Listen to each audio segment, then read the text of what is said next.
Hello friends, तो मैं फिर से आ गया एफबीटी का पार्ट 3 लेकर, जो है एटूड मशीन। तो पहले हम जानते हैं एटूड मशीन है क्या। An Atwood machine is a system consisting of one or more than one pulley with two or more masses joint together by massless inextensible string. तो क्या बोला है कि एक और दो पुली हो सकता है, उसमें दो और उससे भी ज़्यादा मासेस हो सकता है, joint together bye massless inextensible string. मतलब ये थ्रेड मासलेस होना ज़रूरी है, ठीक है। तो मान लेते हैं कि इसका मास m1 है और इसका मास m2 है। तो m1 नीचे फोर्स लगाएगा m1g और m2 नीचे फोर्स लगाएगा m2g, और m1g के वजह से एक रिएक्शन फोर्स होगा ऊपर थ्रेड में, जो है टेंशन फोर्स। और m2g और एक चीज़, सेम थ्रेड में टेंशन सेम, मतलब अगर थ्रेड सेम होगा तो पूरे थ्रेड में टेंशनल फोर्स भी सेम होगा। तो यहाँ भी टेंशन फोर्स सेम, और tension always acts away from the body,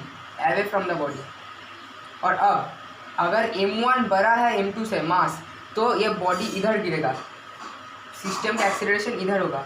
और अगर m2 बड़ा है तो सिस्टम का एक्सीलरेशन मोशन ऐसे होगा।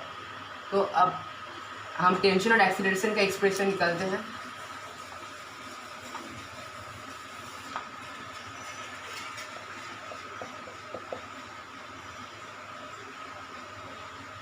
सपोज ये मास m1 और ये मास m2, बोला है m2 ग्रेटर देन m1, और हमें फाइंड करना है टेंशन और एक्सीलरेशन। तो अगर m2 m1 से बड़ा है तो बॉडी ऐसे गिरेगा, मतलब एक्सीलरेशन इधर और इसका एक्सीलरेशन नीचे, और नीचे लगेगा m1g, और tension always acts away from the body, और यहाँ भी tension same thread, tension same away from the body, m2g।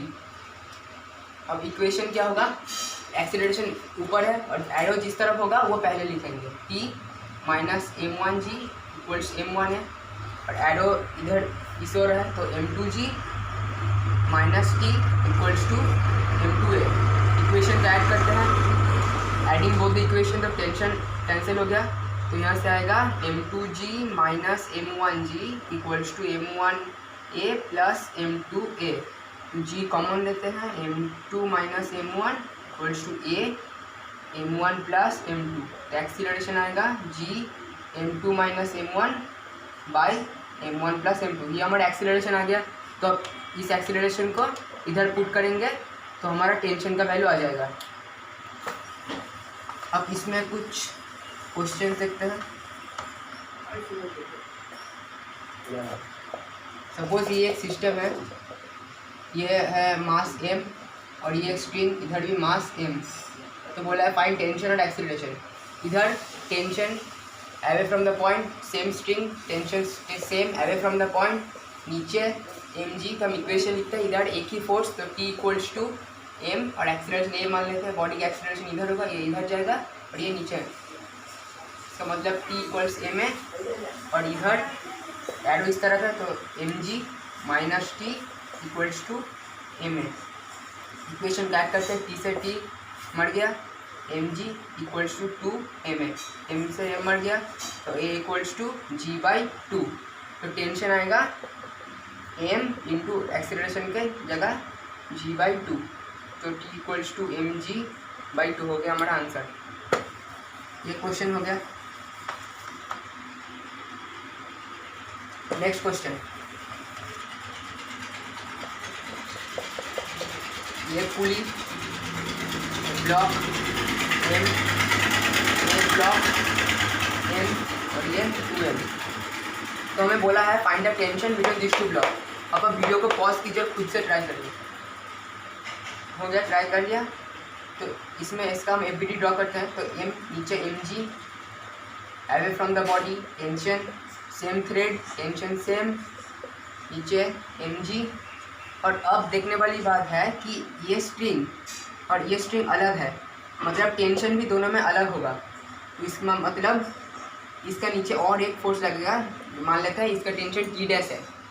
क्यों ये t डैश हुआ, क्योंकि टेंशन तो सिर्फ सेम स्ट्रिंग में होता है, ये टेंशन ये स्ट्रिंग अलग है तो टेंशन भी अलग होगा, और tension acts away from the point, और इधर भी t dash away from the body, same string, और नीचे 2mg। इक्वेशन लिखते हैं, इस वाले बॉडी का ये इधर जाएगा और ये नीचे नीचे उतरेगा। तो ये देखिए T minus M G equals to M A इस वाले बॉडी का। अब इस वाले बॉडी का होगा T dash plus T dash plus M G minus T equals to M A, और इस वाले ब्लॉक का 2mg minus T dash equals to 2ma। अब यहाँ से टी डैश निकलेगा 2mg माइनस 2ma, हाँ, और यहाँ से टी निकलेगा ma प्लस mg। अब टी का वैल्यू आप यहाँ पर पुट कीजिए और टी डैश का वैल्यू आप यहाँ पर पुट कीजिए, और यहाँ से एक्सीलरेशन का एक्सप्रेशन आएगा, तो वहाँ से आप इस इक्वेशन में पुट कर दीजिएगा एक्सीलरेशन, तो आपको टी डैश मिल जाएगा।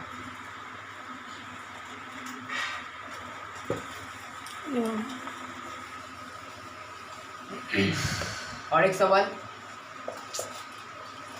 यह पुली है और इधर एक स्ट्रिंग है, इसका मास m 2m, तो इसका एक्सेलरेशन और टेंशन निकालना है। आंसर आप मुझे कमेंट कीजिए। Thank you.